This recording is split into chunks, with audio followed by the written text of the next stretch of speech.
दोस्तों जय हिंद। आज की वीडियो में हम एक ऐसे टॉपिक पर बात करने वाले हैं जिसकी वजह से काफी सारे लोग परेशान हैं। हम बात करने वाले हैं आईडीएफसी फर्स्ट बैंक में जो अकाउंट आप ओपन किया है, अगर उसमें माइनस में बैलेंस हो गया है तो जो माइनस बैलेंस है उससे आपको क्या क्या प्रॉब्लम हो सकती है। बहुत सारे ऐसे लोग हैं जो परेशान हैं इस चीजों से कि भाई इसमें माइनस बैलेंस हो गया है, तो आखिरकार इसका क्या मतलब है। क्योंकि गलती उनकी नहीं है।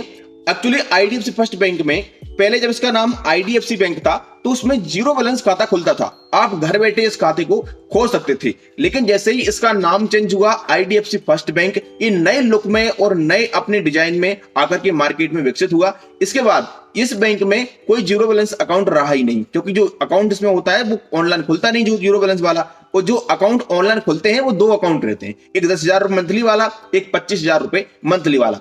ऐसे में लोग कंफ्यूज जाते हैं और अपने अकाउंट को ओपन कर लेते हैं, या फिर वो लोग जाकर के चेक करने के लिए जाते हैं कि अकाउंट ओपन कैसे होता है, हो रहा है या फिर नहीं हो रहा है, और उसके बाद वो क्लिक करके अपना आधार कार्ड का नंबर वगैरह डालते हैं, ओटीपी, और उनका अकाउंट इंस्टेंटली ओपन हो जाता है। सबसे सरल प्रोसेस इस अकाउंट में होता है अकाउंट ओपन करने का। आपकी वीडियो केवाईसी अगर नहीं भी हुई है तब भी आपका अकाउंट एक्टिव हो जाता है। इसके बाद उस पर माइनस में बैलेंस लगना स्टार्ट हो जाता है। अगर आप उसमें मंथली बैलेंस नहीं रखते हो तो आपको 500 रुपए प्लस जीएसटी के हिसाब से इनका चार्ज देना पड़ता है। पर मंथ के हिसाब से वो बढ़ता जाता है, उसके ऊपर चार्ज पे चार्ज, और आपके अकाउंट में 7,000 8,000 रुपए तक माइनस में हो जाता है। तो लोग परेशान होते हैं कि भाई हमारा अकाउंट माइनस में हो गया है, क्या करना चाहिए, इसके लिए क्या सॉल्यूशन है, इससे क्या प्रॉब्लम हो सकती है, पूरी जानकारी दूंगा। चैनल पर अगर आप न्यू हैं सब्सक्राइब कर देना, वीडियो को लाइक कर देना। दोस्तों माइनस बैलेंस के नुकसान बताता हूं आपको कि आपके साथ इस माइनस बैलेंस से क्या क्या इफेक्ट पड़ सकते हैं। सबसे पहली बात तो यह है कि अगर आपका आईडीएफसी फर्स्ट बैंक में माइनस में बैलेंस है तो आप उस बैंक में दोबारा कभी भी खाता नहीं खुलवा सकते हो। जब आप अकाउंट ओपन कराने के जाओगे कभी भी लाइफ में, सबसे पहले आपको ये वाला अकाउंट बंद करना पड़ेगा, और बंद करने के बाद ही आप लोगों का वो वाला अकाउंट खुलेगा दूसरा।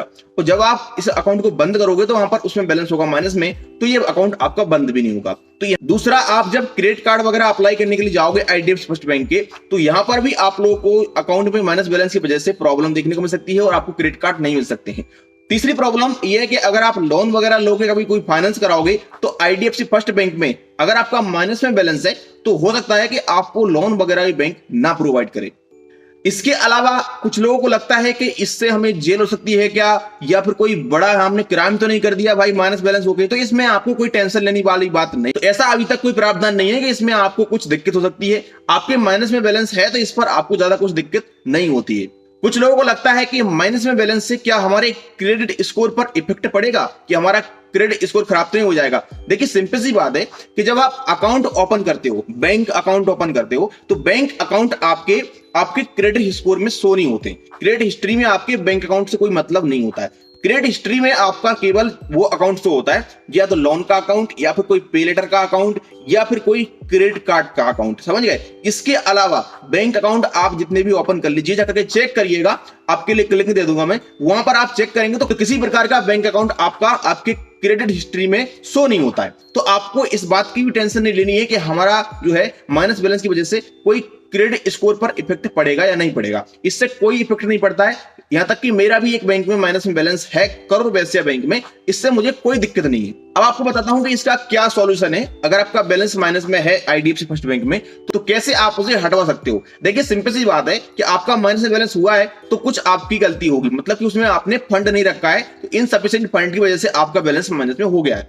आईडीएफसी फर्स्ट बैंक आपको इस सुविधा प्रदान करता है कि आप उस बैलेंस को रिमूव करा सकते हो, लेकिन ये केवल एक तरीके से होता है। आपको इनके हेल्पलाइन नंबर पे कॉल करना होता है। हेल्पलाइन नंबर आपको हमारी वेबसाइट में मिल जाएगा, वेबसाइट का लिंक डिस्क्रिप्शन में, या फिर हमारे टेलीग्राम पर मिल जाएगा, या फिर आप डायरेक्ट गूगल पे सर्च कर सकते हो। इसके बाद आपको आईडीएफसी फर्स्ट बैंक के हेल्पलाइन नंबर पे कॉल करके उनके ग्राहक सेवा अधिकारी से बात करनी है, और वहां पर उन्हें बोलना है कि सर गलती से मैंने अकाउंट ओपन कर लिया था, मुझे पता नहीं था। या फिर आप ऐसा बोल सकते हैं कि मेरा जो है फाइनेंशियल स्थिति सही नहीं है और कुछ मेरे पास प्रॉब्लम है फाइनेंस स्थिति की, या कोई बीमार वगैरह हो गया है, या फिर हॉस्पिटली प्रॉब्लम है, तो मेरा पैसा खर्च हो चुका है और मैं इस अकाउंट को मैनेज नहीं कर पा रहा हूं, इसलिए मेरा अकाउंट है जो माइनस में हो गया है, तो प्लीज आप इसे रिमूव कर दीजिए। तो वो आपके अकाउंट में से माइनस बैलेंस को हटा देंगे।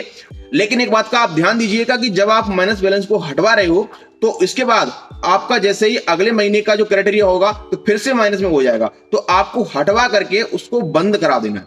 माइनस बैलेंस रिमूव करा करके आपको ब्रांच जाना है, नियरेस्ट जो भी आपकी ब्रांच है, जाकर के सिंपल सा वहां पर एक एप्लीकेशन देना है आपको ब्रांच मैनेजर महोदय को कि मेरा अकाउंट बंद कर दीजिए। कोई सी भी ब्रांच में जाइएगा, आईडीएफसी फर्स्ट बैंक का कोई होम ब्रांच नहीं होता है, ये एक प्राइवेट सेक्टर का बैंक है, यहाँ पर आपको सुविधाएं अच्छी मिलती हैं। आप किसी ब्रांच में जाएंगे तो आपके सारे के सारे काम हो जाएंगे, इंडिया में कहीं से भी बिलोंग करते हैं आप। तो आपकी नियरेस्ट जो भी ब्रांच है जाकर के आपको एक क्लोजर फॉर्म भरना होता है, उसके बाद एक एप्लीकेशन देनी होती है ब्रांच मैनेजर को, और क्लोजर फॉर्म में आपको सारी जानकारी देनी होती है। इसके बाद आप लोगों को आपका पैन कार्ड का फोटो कॉपी और आधार कार्ड का फोटो कॉपी, ये डॉक्यूमेंट आपको जाकर के जमा कर देना है ब्रांच में, और आपका 3 दिन के अंदर जो खाता है वो स्थायी बंद हो जाएगा। इसके बाद आपको कोई प्रॉब्लम नहीं होगी। इस तरीके से आप अपने बैलेंस को हटवा सकते हो और अपने खाते को फिर बंद करा दीजिएगा। लेकिन अगर आपके आसपास कोई ब्रांच नहीं है और आप सिटी में जा भी नहीं सकते हो, तो सिंपल सा आप लोग छोड़ दीजिए, भूल जाइए उसे, उससे कुछ ज्यादा इफेक्ट आपका पड़ने वाला नहीं है। तो कैसी लगी जानकारी, में मिलता हूं किसी नेक्स्ट वीडियो में, जब तक के लिए जय हिंद।